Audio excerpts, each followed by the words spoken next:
우리가 잘 아는 대로 이 에스라는 지금 새벽 기도의 본문이기도 하고 우리가 보고 있는 매일 성경에 나오는 그 본문이기도 합니다.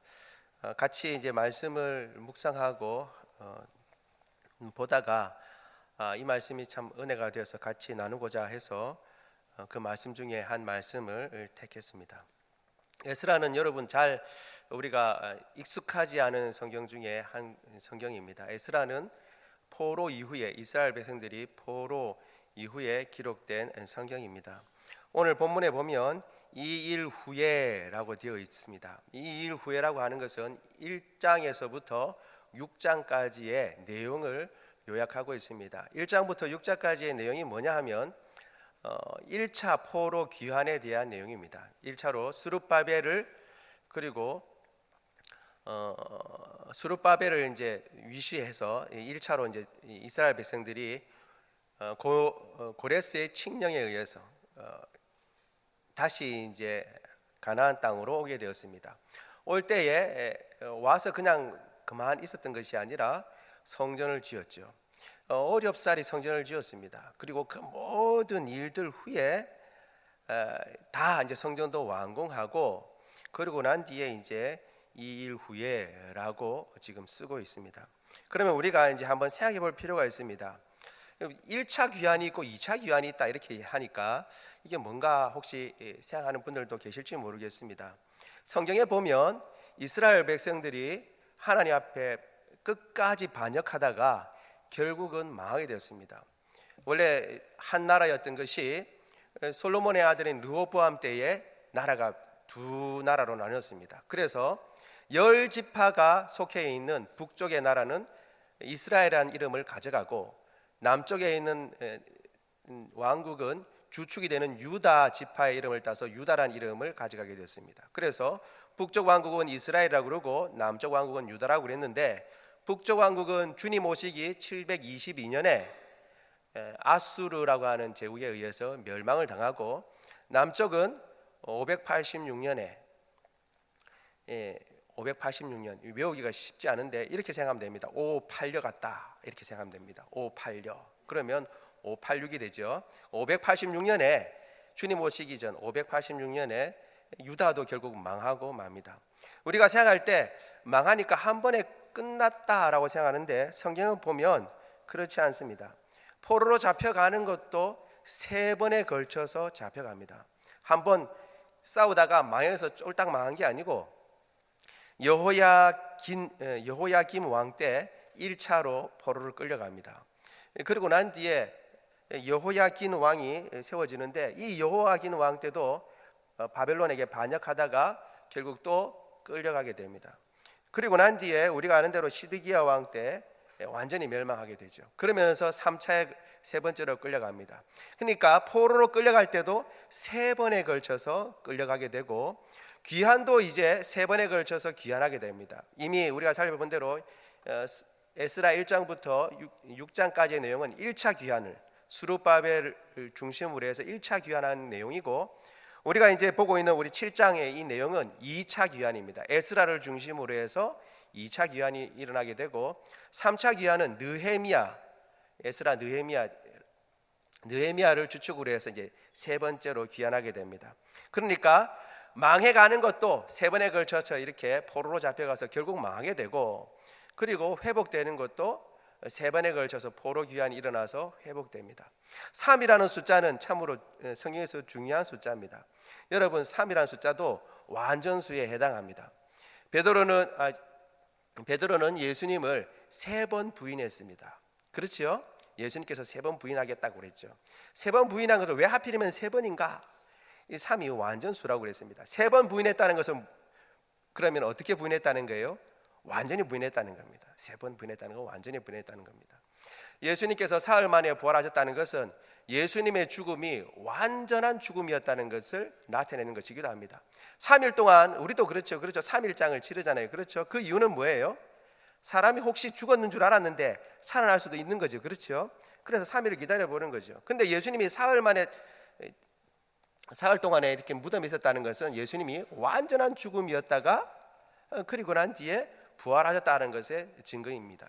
3이라는 숫자가 그렇게 완전 수인데 3번 끌려갔다라고 하는 것은 이건 뭐예요? 그러면 완전히 끌려갔다, 완전히 망했다라는 것입니다. 완전히 망했다.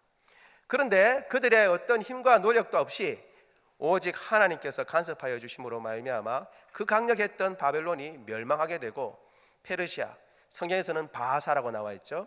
바하사, 페르시아가 이 주도권을 잡게 되고 바벨론을 멸망시킵니다. 그리고 고레스 왕이 등극하고 칙령을 내려서 이제 생각지도 못했던 시간에 다시 고국으로 돌아오게 됩니다. 그리고 그 이후에 2번에 걸쳐서 더 오게 되니까 3번 오게 되니까 이것도 완전한 회복입니다. 한 번 귀환이 아니라 3번 귀환이니까 완전한 귀환이요, 완전한 회복을 상징합니다.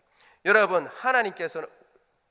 하나님께서는 이스라엘의 죄악 때문에, 자신들의 죄 때문에 3번 끌려갔다는 것은 완전히 끌려갔다는 것일 수도 있지만 한 번 끌려갔을 때 경고가 되는 겁니다. 그렇지요? 한 번 끌려갈 땐 경고가 되는 겁니다. 하나님 앞에 다시 새롭게 잘 살 수 있는 기회가 있었는데도 또 하나님 앞에 거역해서 2번째 끌려가게 되고 결국은 망하게 됐습니다. 이스라엘 백성들은 이렇게 하나님 앞에 거역하고 결국은 쫄딱 망했는데, 우리가 생각해 볼 때에 쫄딱 망했는데 하나님은 그들을 사랑하셔서 완전한 회복을 주시는 것입니다. 여러분, 하나님의 백성은 어떠한 순간에도 낭망하거나 좌절하지 말아야 합니다. 하나님이 살아계시는 한에 있어서 하나님의 백성은 다시 회복될 줄로 믿습니다. 우리가 하나님 편에 있고 하나님께서 살아계시고 그 백성을 사랑하는 순간은 하나님은 회복을 주시는 것입니다. 저 밑바닥에서 이제 도저히 일어날 수 없다, 사람들은 생각할지 모르지만 하나님에게는 그런 것이 없습니다. 여러분, 그 강력했던 바벨론이 망할 줄은 아무도 몰랐어요. 갑작스럽게 망하게 된 것입니다. 그리고 그 새로 등극한 이 제국의 왕은 칙령을 내려서 너희 땅에 돌아가도 좋다, 너희 하나님을 위해서 성전을 지어도 좋다라고 하는 칙령을 내리게 되는 것입니다. 여러분, 우리가 어떤 순간에도 낭망하지 말고 어떤 혹 우리의 잘못을 인하여 고통당한다 할지라도 다시 하나님을 바라보고 그리고 그 하나님 앞에 소망을 품는 저와 여러분 되기를 원합니다. 첫 번째 귀환에서 우리가 또 생각해 볼 게 있습니다. 뭐냐 하면 귀환이 그렇게 쉬운 게 아니라는 것입니다. 그들이 참 노력을 했다는 것입니다. 여러분 생각해 보십시오. 거기서 이미 한 포로로 끌려간 지 한 50년 정도 돼서 1차 귀환을 하게 되는데, 여러분, 그래서 여러분 가운데 이렇게 생각하시는 분들도 있을 겁니다. 70년 후에 회복된다고 그랬는데 왜 목사님은 50년이라고 그러는가? 제가 말씀드렸죠. 몇 번에 걸쳐서 끌려갔다고요? 3번에 걸쳐서 끌려갔습니다. 첫 번째에 여호야김 왕 때 끌려갔을 때에 그때로부터 해서 70년째 귀환하게 됩니다. 그리고 성전이 이게 파괴된, 아까 586년에 파괴됐다고 그랬죠. 이제 파괴되고 난 뒤에 70년 되던 해에 완공이 됩니다. 그래서 이 70년을 어떻게 계산하냐면 학자들 가운데 어떤 사람은 첫 번째 끌려갔을 갖고 첫 번째 귀환했을 때 기간이 70년이니까 하나님의 말씀이 응답됐다라고 생각하기도 하고, 혹자는 예루살렘 성전이 멸망하고 솔로몬 성전이 이제 무너지고 스룹바벨이 주축이 돼서 이제 세운 그 성전이 완공된 때가 또 70년 후에 516년에 완공이 됩니다. 그래서 이렇게 해서 이제 70년이다라고 주장하고 있습니다. 두 주장을 다 어느 주장이 맞다 옳다 그렇게 할 필요 없이 우리는 두 개 다 취하면 됩니다. 두 개 다 뭘 얘기해 주는 거예요? 하나님의 말씀이 옳다는 것을 증명해 주고 있는 것입니다. 70년 후에 하나님께서 너희를 회복시키겠다라고 말씀하신 그대로 성경은 이루어졌습니다. 아무튼 세 번째 귀환하고 난 뒤에, 끌려가고 난 뒤에, 세 번째로 포로로 끌려가고 난 뒤에 첫 번째 이제 돌아오게 된 사이의 기간 한 50년 정도 됩니다. 50년 정도 여러분 된다면 그 먼 거리를 바벨론에서 오랫동안 살았습니다. 50년이면 한 두 세대 혹은 세 세대가 연관될 수 있습니다. 돌아온 사람들 가운데는 바벨론에서 태어난 사람들도 있을 것입니다. 그런데 그 사람들이 칙령이 내렸다고 해서 움직이기가 쉽지 않습니다. 칙령이 내렸다고 여러분 움직이기가 쉽지 않습니다. 거기에 터전에 있는 것들을 다 내려놓고 와야 되고, 또 이 예루살렘에 오면 누가 환영해주고 잘 지어놓은 집을 주는 것이 아니라 예루살렘에 와서 다시 집을 짓고, 집만 짓지 않고 또 뭐도 해야 돼요? 성전도 지어야 돼요. 해야 할 일이 천지백갈입니다. 그러니까 그걸 생각만 해도 마음에 부담이 될 텐데, 와서 그 대열에 참여한다는 게 쉬운 게 아니에요. 그런데 그들은 그렇게 첫 번째 온 사람들은 희생을 해서 왔습니다. 그 사람들 가운데 제가 눈에 띄는 사람들은 느디님 사람들이라고 하는 사람들입니다. 에스라 한번 볼까요? 이게 우리가 8장 한번 보도록 하겠습니다. 8장 20절 한번 보도록 하겠습니다. 이 사람들은 2차의 귀환 때도 같이 동행했는데, 지금 읽고 있는 이 8장 20절은 2차 귀환 때의 일 가운데 써놓은 글입니다. 8장 20절 같이 읽습니다. 시작. 다윗과 방백들이 레위 사람들을 섬기라고 준 느디님 사람 중 성전 일꾼은 220명이었는데 그들은 모두 지명받은 이들이었더라. 아멘.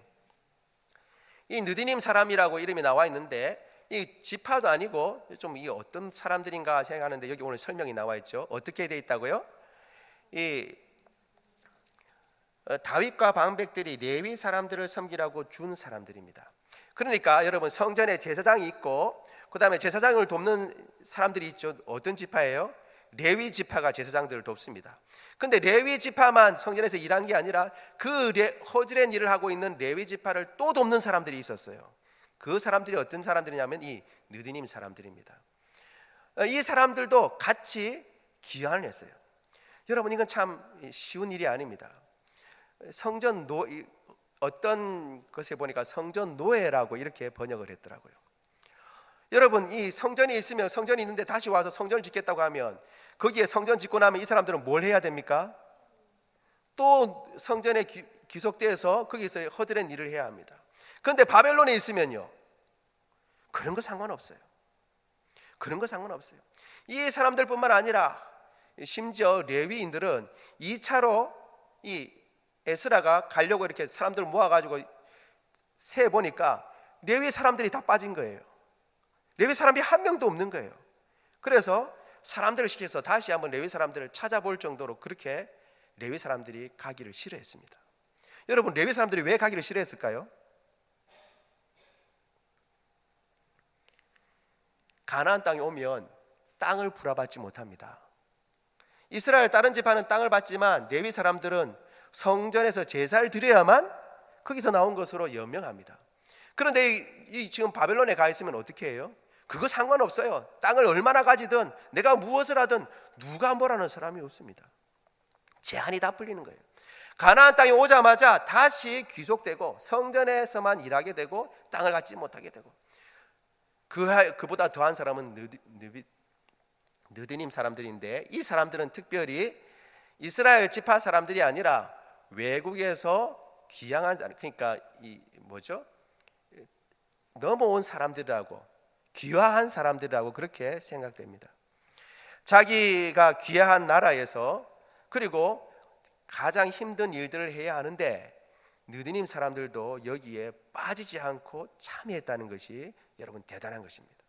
1차 귀환 때 이렇게 여러 사람들이 자신의 물질도 허비하고 더 좋지 않은 상황이 될 수 있는데도 불구하고 하나님을 섬기겠다는 일념하에 이 가나안 땅에 오게 됐으니 이 사람들이 얼마나 대단한 것입니까?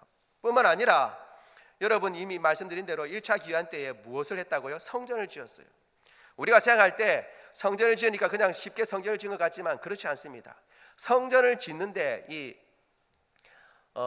성전을 짓는데 꼬박 20년이 걸렸어요. 실제로 성전을 짓는 데는 4년이면 지었던 겁니다. 16년 동안 그럼 왜 짓지 못했는가? 그 주변에 있는 사람들이 방해를 했습니다. 사마리아에 이미 있던 사람들이 방해를 했습니다. 야, 그 너희 성전 짓는데 우리 좀 같이 좀 성전 짓자. 자기들은 우리는 하나님도 섬기고 다른 신도 섬기고 이 신도 섬기고 저 신도 섬기는데 하나님도 한번 섬겨볼게. 우리가 같이 한번 성전 짓는데 우리도 같이 한번 힘 좀 써줄게. 이렇게 얘기했습니다.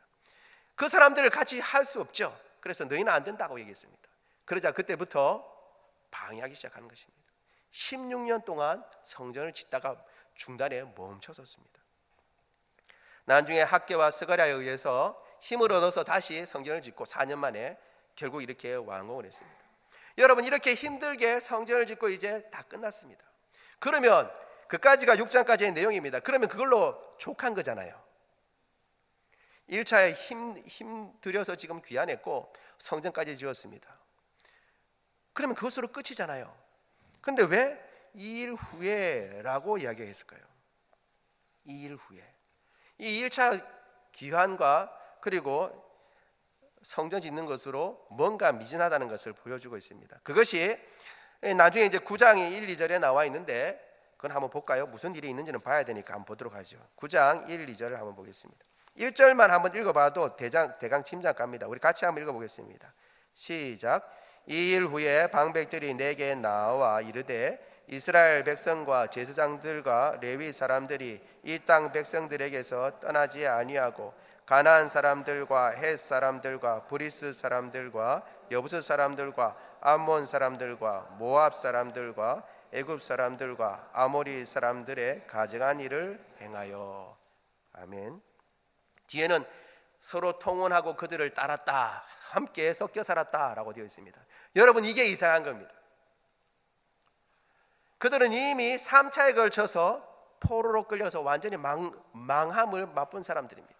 그런 가운데서 하나님께서 기적적으로 다시금 고향에 돌아가도 좋다, 하나님의 성전을 지어도 좋다 라고 하는 그 조서를 받고 기쁜 마음으로 자기의 모든 것을 허비해 가면서 그렇게 지금 다시 와서 성전을 지었습니다. 그러면 우리는 어떻게 생각하냐면 당연히 믿음 생활 잘하고 그 뒤에 하나님의 뜻을 쫓아서 순종하고 살아야 될 것 같은데, 지금 이 9장에 나와 있는 이 사람들은 1차에 온 사람들을 이야기하는 것입니다. 한 1차 들어오고 난 뒤에 2차 오는 이 사이의 시간은 한 80년 정도 됩니다. 한 80년 정도 시간이 지나고 나니까 성전 짓고 난 뒤에는 20년이 흘렀다니까요. 성전이 완성되고 난 뒤에는 60년이 흘렀죠. 60년 지나고 나니까 이제 그 사람들이 부패하기 시작한 겁니다. 처음에는 하나님만 섬기겠다, 내가 성전 지어야겠다 생각하고 왔지만, 그리고 어렵사리 성전까지 지었지만 그것으로 부족했던 것입니다. 제가 말씀드린 것은 그들의 노력이, 처음에 왔던 그들의 노력이 아무것도 아니었다는 것을 말씀드린 게 아닙니다. 그들은 정말 모든 것을 포기하고 지금 여기에 와서 성전을 짓고 하나님 백성답게 지금 살아보겠다고 한 것입니다. 그리고 성전까지도 지었습니다. 그런데 그것으로 부족했던 것입니다. 뭐가 부족했던가? 그들 자신의 회복이 온전히 일어나지 않았던 것입니다. 그래서 지금 이렇게 7장에 에스라가 등장한 것입니다. 여러분, 이 에스라를 볼 때 여러 가지 에스라 개인의 뛰어난 자질도 봐야 하지만 하나님께서 왜 에스라를 등장시키셨는가, 우리가 이걸 살펴봐야 합니다. 처음에 열정과 열심도, 희생도 중요하고 반드시 있어야 되고 성전 건축도 중요하지만 그게 다는 아니고 결국은 더 필요한 것이 있었습니다. 그게 뭔가? 에스라 스스로가 자신에 대해서 설명해 놓은 것을 보면 알 수 있습니다. 첫 번째 필요한 것이 뭐였냐 하면 에스라 스스로가 이야기하기를 자신은 아론의 16대 손이다 이렇게 얘기를 하고 있습니다. 이 에스라가 제사장 가문이었다는 것입니다. 그리고 정통 제사장이라는 것을 강조하고 있습니다. 결국 이것을 드러내고 있는 것이 무엇이냐 하면 에스라가 무엇에 힘쓸 것인가 라는 것을 보여주고 있습니다. 실제로 아까 잠시 제가 말씀드렸지만 8장에 구체적으로 2차 귀환 때의 인구수를 세는 부분이 나와 있는데, 이때 에스라는 면밀히 모인 사람들을 세보고 레위 지파가 빠졌다는 것을 알고 레위 지파를 찾으러 보냅니다. 방백들을 보냅니다. 아까 나와 있는 르드님 사람들을 보내가지고 재촉해서 사람들을 채웁니다. 오기 싫다는 사람 그냥 내놓고 오면 되잖아요. 그리고 1차에 이미 레위 사람들도 왔습니다. 그러니까 2차에 빠진다고 해서 레위 사람이 빠지는 거 아니에요. 그런데도 굳이 에스라가 왜 레위 사람들이 빠졌다는 것을 막 눈치채고 그 사람들을 부르려고 애썼을까요? 에스라의 생각에는 뭐가 있었던 거예요? 제사가 있었던 것입니다. 성전에 가서 제사 드려야 된다라는 생각이 에스라의 생각이 있었던 것입니다. 다른 말로 하면 예배입니다. 예배. 하나님의 백성이 회복되는데 가장 중요한 것 뭐냐? 예배예요. 예배. 하나님의 백성이 하나님 앞에 예배 드릴 때에 하나님 백성다워지고 그리고 참된 회복이 일어나게 되는 것입니다. 사람이 거기에 있다고 건물만 지어졌다고 해서 회복이 일어나는 게 아니에요. 저 가나안 멸망해가 포로로 끌려갔는데 이제 귀환해서 가나안 땅에 사람들이 살고 있다. 그 사람들이 아브라함의 자손이다. 그리고 거기에 하나님의 성전이 세워졌다. 그래서 회복이 일어나는 게 아닙니다. 하나님의 백성이 하나님 백성답게 회복돼야 참되게 회복되는 것입니다. 그리고 그 회복은 바로 참된 제사와 예배가 이루어질 때 일어나는 것입니다. 그때에 예배가 어떻게 드려졌는가라는 것을 알 수 있는, 짐작해 알 수 있는 것이 말라기에 나와 있습니다. 말라기 1장 13절에는 이렇게 나와 있습니다. 만군의 여호와가 이르노라 너희가 또 말하기를 이 일이 얼마나 번거스러운고 하며 콧웃음 치고 훔친 물건과 저는 것과 병든 것을 가져왔느니라. 하나님 앞에 예배 드리는데 힘들어 죽겠다는 거예요. 여러분, 예배 드리는 게 쉬운 게 아닙니다. 그때 제사 드릴 때요, 자기가 짐승을 죽여야 돼요. 가죽을 벗기고,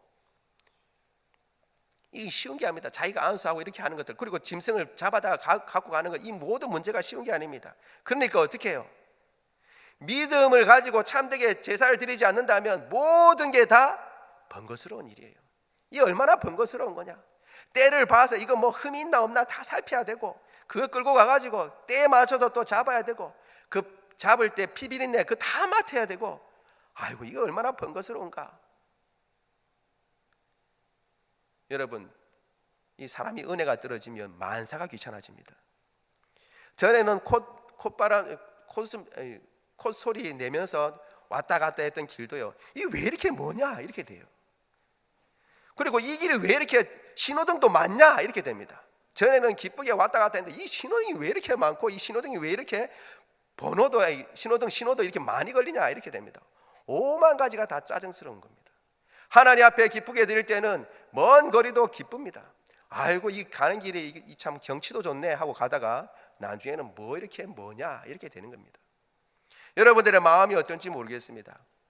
우리가 계속 지금 예배에 대해서 목사님께서 말씀하고 있는 이유가 있습니다. 하나님의 백성이 백성답게 되려면 예배에 집중해야 하는 것입니다. 그리고 그 예배가 참된 예배가 되도록 노력하고 애써야 하는 것입니다. 말씀에 집중하고, 그리고 기도에, 그리고 모든 것들을 준비하고 믿음으로 준비하고 그 예배를 정말 예배답게 드려야 하는 것입니다. 그때에 하나님의 백성이 참되게 회복될 줄로 믿습니다. 두 번째로 이 에스라에 대해서 설명하기를 그는 말씀에 익숙한 사람이다 라고 이야기하고 있습니다. 6절에 보니까, 7장 6절에 보니까 이 에스라가 바벨론에서 올라왔으니 그는 이스라엘의 하나님 여호와께서 주신 모세 율법에 익숙한 학자로서. 여러분, 사실 하나님의 율법은 그 당시 제사장들이 이렇게 가지고 있고 선포했습니다. 레위 사람들이 가르치고 있었어요. 그러니 당연히 말씀을 잘 알아야 되지만 이 에스라에게는 특별한, 다른 사람에게는, 다른 제사장에게나 레위 사람들에게는 쓰지 않는 말을 합니다. 학자라는 말을 더 쓰고 있습니다. 이 말씀에 대해서 아주 익숙하고 그리고 말씀을 잘 알았다라고 하는 것을 이야기합니다. 이것은 에스라가 자신에 대해서 쓴 글만 있는 것이 아니라 조서에도 나와 있습니다. 왕의 조서에도 보면 에스라에 대해서 학자 겸 제사장이다 이렇게 이야기를 하고 있습니다. 그러니까 하나님 말씀에 아주 뛰어난 사람입니다. 결국 여러분, 하나님의 백성은 예배가 회복돼야 되고, 그리고 이 예배를 포함해서 정작 진짜 회복돼야 할 것은 말씀의 회복이 일어나야 한다는 것입니다. 그래서 예배 때에 말씀을 가장 중요시하고 말씀 듣는 것을 귀히 여기는 것은 바로 여기에 있는 것입니다. 오늘 낮 예배에도 우리 목사님께서 이 말씀에 대해서 이야기해 주셨습니다. 여러분, 그것을 허투루 생각하면 안 됩니다. 정말 말씀에 목숨을 걸어야 됩니다. 이스라엘 백성들이 그 어려운 순간에 그 어려운 환경 가운데서 결단하고 하나님 백성답게 살아보겠다고 한번 결단했습니다. 그런데 여러분, 우리가 잘 알다시피 결단은 얼마나 빨리 사라지는지 모릅니다. 오랜 기간 가는 것 같지만 그렇지 않아요. 결단이 정말 오랜 기간 가고 지속적으로 되려면 말씀 가운데 있어야 하는 것입니다. 말씀 가운데 깨어 있어야 하나님의 백성다운 그 면모를 그대로 유지하고 그 결단을 이어갈 수 있는 것입니다. 말씀에 깨어 있지 못하면 예배도, 사실은 그 훌륭하게 지은 성전조차도 아무런 역할을 하지 못합니다. 하나님의 백성된 그 모든 역할을 나타내 보여주지 못하는 것입니다. 예배의 회복은, 하나님의 백성의 회복은 예배의 회복에 있고, 그리고 하나님의 말씀의 회복에 있는 것입니다. 말씀이 잘 들어오지 않는다고 그래요. 말씀이 어렵다고 얘기합니다. 그러나 그럼에도 불구하고 말씀을 공부하려고, 그리고 말씀에 익숙해지려고 노력해야 합니다.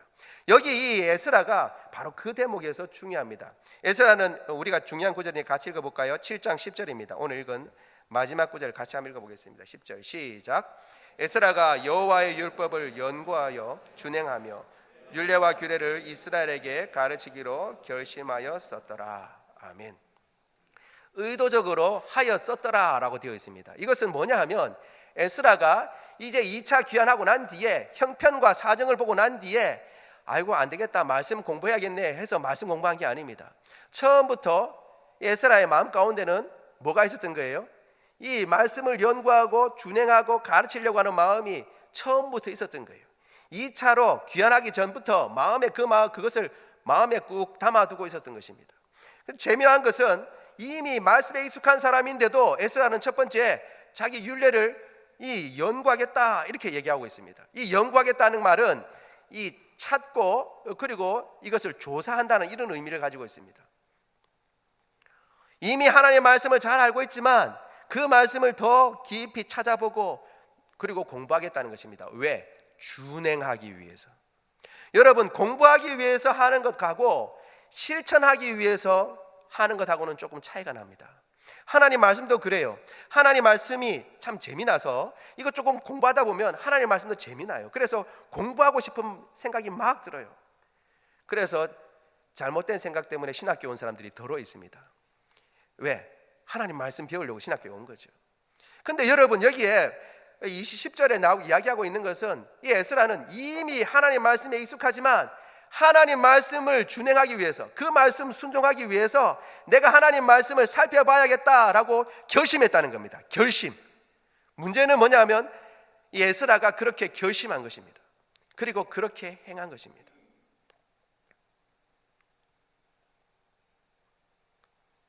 그리고 그 말씀을 가르쳐야겠다라고 생각하고 가르쳤습니다.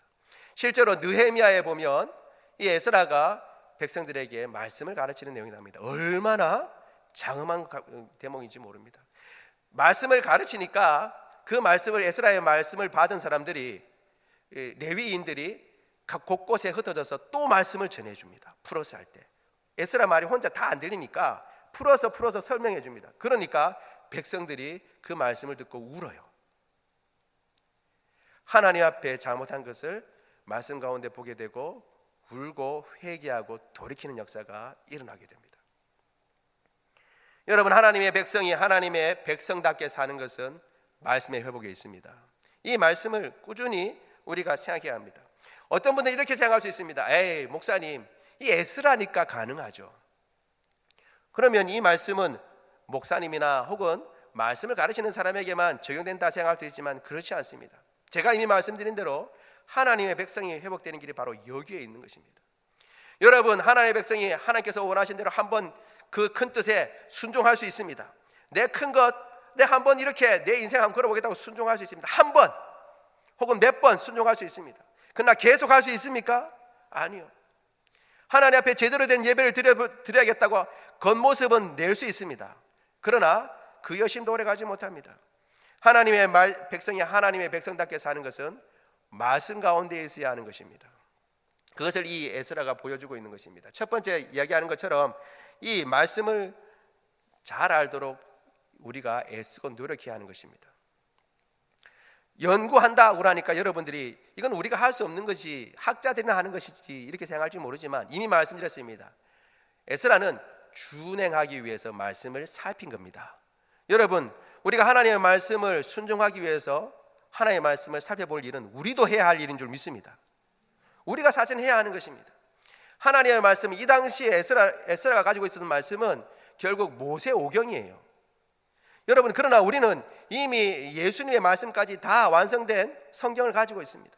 그리고 무엇보다도 성령 하나님께서 오시면 그분이 예수님께서 하신 모든 말씀을 생각나게 해주시겠다고 얘기하고 있습니다. 에레미야는 더듬어서 살피고 연구해서 살핀 것들을 성령께서 우리는 더 잘 가르쳐 주시는 것입니다. 깨닫게 하시는 것입니다. 우리가 한 번 읽고 두 번 읽고 세 번 읽고 여러 번 읽는 것은 우리가 해야 할 일입니다. 그때 주님께서 깨닫게 해주신 줄 믿습니다. 우리가 행해야 할 것, 우리가 순종해야 할 것은 주님께서 가르쳐 주십니다. 무엇을 통해서요? 말씀을 통해서. 그래서 주일날 우리가 말씀을 듣는 것을 가볍게 생각하면 안 됩니다. 온 회중을 통해서 하나님께서 우리 교회가 해야 할 일들을 목사님을 통해서, 교육자의 입술을 통해서 말씀해 주시는 것입니다. 여러분, 그 말씀을 안 듣고 딴 데 무슨 하나님의 말씀을 찾으려고 애쓰는 사람들이 있어요. 저 기도원에 간다든가 아니면 갑자기 이렇게 말씀 보고 오늘 착 펴보고 무슨 말씀을 하나님 하시나. 여러분, 이것만큼 어리석은 것이 없습니다. 하나님께서 우리에게 말씀하실 때 목사님을 쓰실 줄 믿습니다.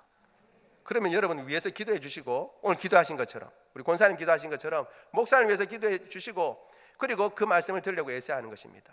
감사한 것은 우리가 그 말씀 가지고 또 다락방 교재로도 쓰고 이렇게 하니까 얼마나 감사한지 모르겠습니다. 여러분, 말씀을 한 번 듣는다고 잘 알지 못해요. 여러 번 들을 필요가 있습니다. 감사하게도 이 말씀도 녹화가 되고 녹음이 됩니다. 그러면 여러분 왜 다시 들을 생각을 안 하세요? 왜 한 번만 듣고 말 거라고 생각하세요? 전부 다 머리가 너무 좋으신 것 같아요. 모르면 한 번 더 들으면 됩니다. 여러분, 그 네이버 형님한테 가서 장로 오산나교회 치면 우리 홈페이지 나옵니다. 그럼 말씀이 올라가 있어요. 다시 들으면 됩니다. 여러 번 들으면 깨닫게 됩니다. 그리고 모르면 찾아보면 됩니다. 여러분, 영어 사전도, 영어 단어도 우리가 모르면 찾잖아요. 국어 낱말도 모르면 우리가 찾습니다. 그런데 성경에 나와 있어 모르는 것이 나오면 이름도 이게 이름인지 지명인지 잘 모르겠다 그러면 찾아볼 생각을 안 해요. 희한한 것은 성경에 모르는 것이 있어도 그것도 사전에 찾아볼 생각을 안 한다는 거예요. 찾으면 나옵니다. 그러면 여러분 공부하면 되는 겁니다. 그리고 그 깨달은 말씀 가운데 순종하는 겁니다. 느헤미야가 순종한 것이나 우리가 순종한 것은 다를 바가 없습니다. 하나님의 말씀 앞에 우리가 순종하며 살아가야 할 줄로 믿습니다. 묵상하고 말씀을 새기고 그 말씀 가운데 순종하는 것입니다. 제가 어떤 사람의 이야기를 들었습니다. 미국에 금융업을 하는 분인데 크게 잘못해서 손해를 봤습니다. 그리고 그러는 가운데 이분이 하나님에 대해서 생각을 했습니다. 신앙을 가지고 있던 분이라서. 그래서 말씀을 읽고 싶은데 누가 말씀을 가르치는 게 아니고 말씀을 읽고 싶은 거예요. 말씀을. 근데 이 말씀을 읽을 길이 없는 거예요. 찾다가 여러 가지 이제 말씀을 이제 소프트웨어를 찾다가 안 돼서 자기가 나중에 돈을 벌어서 아예 소프트웨어를 만들어 버렸어요. 앱을 만들어 버렸어요. 그래서 직장인들 가운데 1시간씩 성경 읽는 시간을 가졌습니다. 놀랍게도 이분이 한국계 미국인이에요. 그래서 그분이 만든 앱이 있습니다. 여러분 핸드폰 앱에 성경 읽는 앱을 만드셨어요. 그래서 이분은 아직까지도 그렇게 하고 있습니다. 1시간씩 점심시간, 왜 1시간만 하는 게 아니라 1시간 한 30분 정도 하잖아요. 그럼 30분 후딱 밥 먹고 모여서 그 근처에 있는 사람들이 모여서 성경 듣고 읽는 것입니다. 제가 왜 이렇게 말씀드리냐면 하나님의 말씀을 더 잘 알기 위해서 노력하는 사람들이 있다는 것입니다. 바쁜 가운데 어려운 가운데서도 자기 시간을 더 쪼개서 하나님의 말씀을 더 알려고 노력하는 사람들이 있습니다. 왜 그렇게 하겠습니까? 그래야 살기 때문이에요. 하나님의 백성이 백성답게 사는 일이 거기밖에 없기 때문입니다. 그리고 그 말씀대로 준행하는 것입니다. 놀라운 것은 내 말씀을 잘 알아서 그 말씀을 가르쳐야겠다라고 바로 나간 것이 아니라 이 에스라는 내가 먼저 준행하겠다라고 결심한 것입니다. 말씀을 잘 알고 그 말씀 주변 사람들에게 알려주면 되지 뭐 생각한 게 아니고, 그 말씀 앞에 내가 먼저 순종해 보겠다, 내가 먼저 준행하고 내가 먼저 따라 살고 그 말씀을 전하겠다라고 결정한 것입니다. 말씀을 전하는 사람들이 자칫 저지르기 쉬운 것, 그리고 잘 저지르는 것 중에 한 가지는 자기는 순종하지 않으면서 딴 사람에게 순종하라고 하는 것입니다. 그래서 외식하기가 아주 쉬워요. 여러분들이 위해서 기도해 주셔야 됩니다. 그런데 여러분, 그렇다고 안전할 수는 없어요. 그렇잖아요. 그렇죠? 여러분들 자녀에게 여러분들이 다 하는 것만 전하고 여러분들이 안 하는 것은 하지 말라고 합니까? 그렇지 않잖아요. 그렇죠? 그러니까 이건 분명히 해야 하고 바른 길이면 전해야 됩니다. 그런데 에스라가 귀한 것은 자기가 먼저 순종한 것입니다. 여러분, 하나님의 말씀을 우리가 순종해야 합니다. 우리가 다락방에 모여서 주일날 설교 말씀에 대해서 나눌 때에 우리가 뭘 나누겠어요? 그 말씀에 순종한 걸 가지고 나누는 거예요. 그 말씀을 적용한 걸 나누는 겁니다. 저는 사실 생각하면서 적용이라는 말도 조금 이 생각이 좀 있다 이렇게 생각합니다. 왜냐하면 말씀 그대로를 순종해야 하는데 우리는 적용이라는 미명하에, 실제로는 그렇지 않은데 미명하에 말씀을 내게 맞게 다시금 재해석해서 내가 적용할 수 있는 것, 순종할 수 있는 분량만큼만 순종하는 거예요.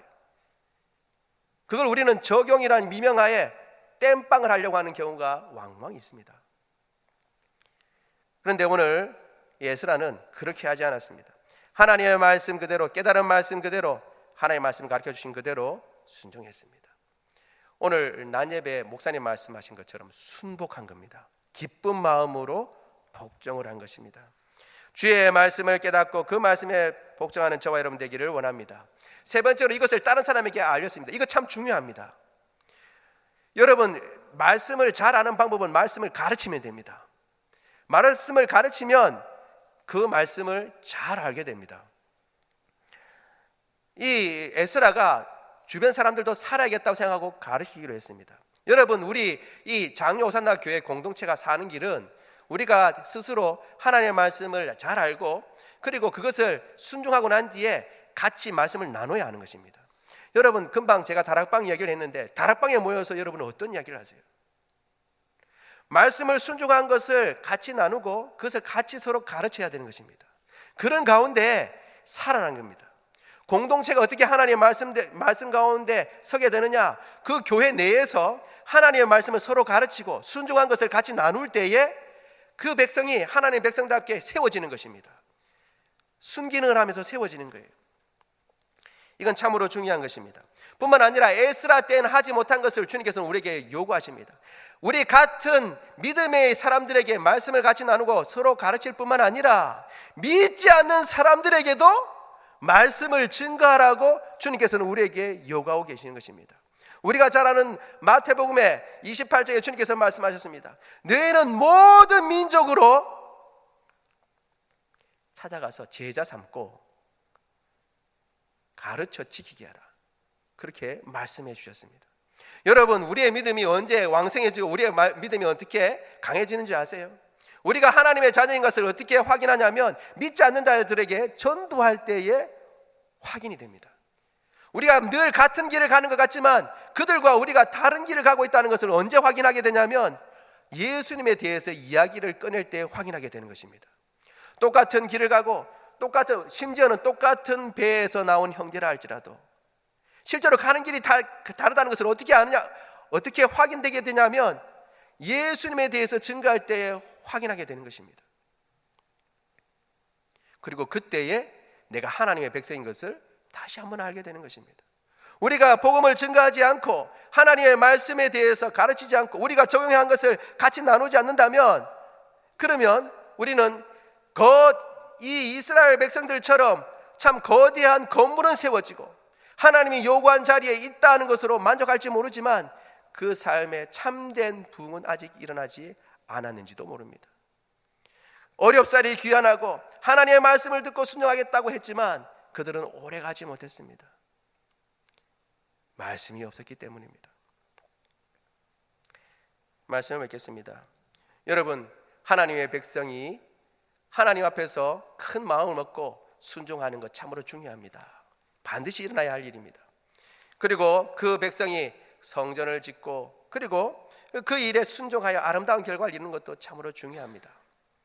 그러나 가장 중요한 것은 말씀 가운데 세워지는 것이며 말씀에 순종하고 그리고 그 말씀을 알아가고 그 말씀을 전하고 그 말씀을 선포하는 것이야말로 하나님의 백성이 하나님 백성답게 살아가는 일인 줄 믿습니다. 이 일에 앞장서는 저와 여러분 되기를 원합니다.